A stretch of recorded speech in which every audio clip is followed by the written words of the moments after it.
Hello, ladies and gentlemen. My name is Greg Michalowski from Forexlive.com. This is a technical look at the Forex market after the non-farm payroll. That non-farm payroll came in stronger than expectations. I did a report prior to the report outlining some key levels, and I want to review those levels and take a look at what the price action actually happened after that better than expected report. Kind of surprised me, but that's the market.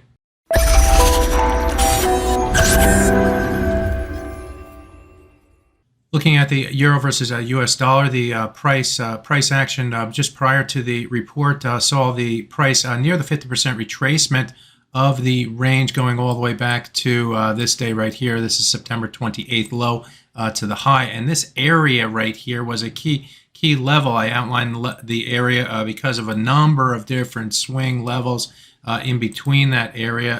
One here. I'm going to just draw a bunch of arrows here showing the amount of interest in this area became a point of reflection, a point of deflection, where the market swings. Okay, that's what a swing area is.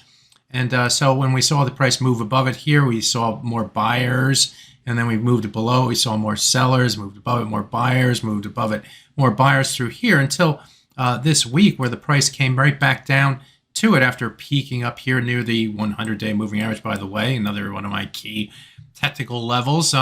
And we started to see the sellers move the price up below that level. And coming into the non-farm payroll report, we were right near this this area up here. We saw an initial move to the upside and then a rotation back to the downside that saw the price move down to the 61.8% retracement. That was a level that I talked about in my pre-report as a level to get to and through. And lo and behold, what happened? The price found support against that 61.8% retracement right down here, and we started to see a rebound back to the upside.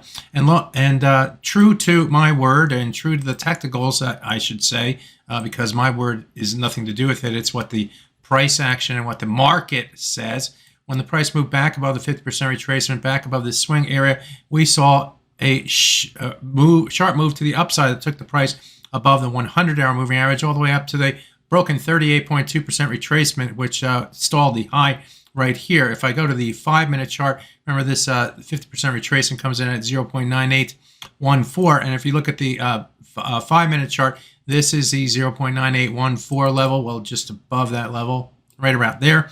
And the price moved up to that, moved all the way moved to the downside, moved up to that, came back off, and then based and raced to the upside. So once we broke above that 15 level, it was off to the races. As you can see, we're moving even higher now after coming back down, testing the 100-hour moving average, finding support buyers ahead of the 38.2 of the trading range, and we're rotating back to the upside. So what now for this pair? Well, as we see, we're moving above the 38.2. Now we're moving into another swing area here between the 0.9898 level, okay, and the 200-hour moving average at 99.14. Those will be the next key targets on the top side for the euro versus US dollar. Now I'll put on the arrow here, get rid of that, and do a regular hour here. So the 200-hour moving average is going to be the next key target. We did move above it on FOMC day here before rotating all the way to the downside. So key level here, the 200-hour moving average on the top side to target now for this currency pair. Close support for traders might be this 38.2% retracement on the break, but really the 100-hour moving average down here is going to be the other key level to watch. If we are able to stay above those levels, the bias remains a little bit more in favor of the buyers, but we do need to get above the 200-hour moving average. Let's take a look at the dollar versus yen. And in my pre-market report, I talked about this topside trend line as being a key level that the market needed to get to and through. You can see the number of times that the market tested that topside trend line in recent times, yesterday and today, as a matter of fact.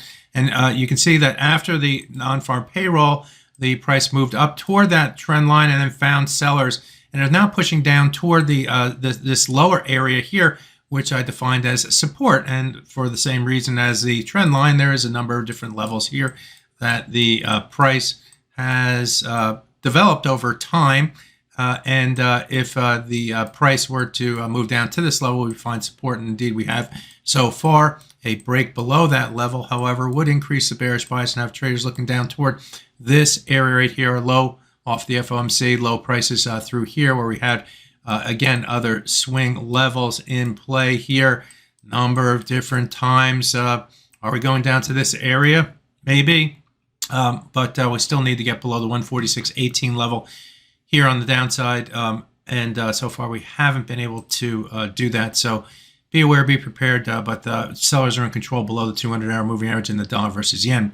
Finally, I'll take a look at the sterling versus US dollar, because I looked at this in pre-market trading as well. And we were trading right near the 200-bar moving average on the 4-hour chart here. And what did the price do? The price initially moved to the downside with a stronger dollar. The 38.2% was a key target on the downside that we needed to get to and through. And we did get through it, but only by the very littlest of margins, if that's a word. And we started to rotate back to the upside, moved above our swing area, moved above the 200-bar moving average through here, and are looking higher here, trading near the highs, looking toward this topside area here, including the 100-bar moving average on the 4-hour chart, comes in at 113.66. So overall, those three currency pairs I analyzed in the pre-market report, and they acted true to form from a technical perspective. Fundamentally, if you would have asked me before the report, if I got 263,000 jobs, if I had a revision of 50,000 to the prior month, if I saw wages move up higher than expected, I would say that the dollar would be going higher, but it isn't. It's going lower. We're also seeing yields or stock market move to the upside. The S&P is up 41 points, or 1.13% currently at the moment. The NASDAQ index, or the Dow Industrial Average, is doing the best at 356 points. The new tech sector is Caterpillar and the industrials. So there you have it, some of the major currency pairs. Follow the technicals, folks. They help tell the story. My name is Greg Michalowski. Good fortune through trading. Bye-bye now.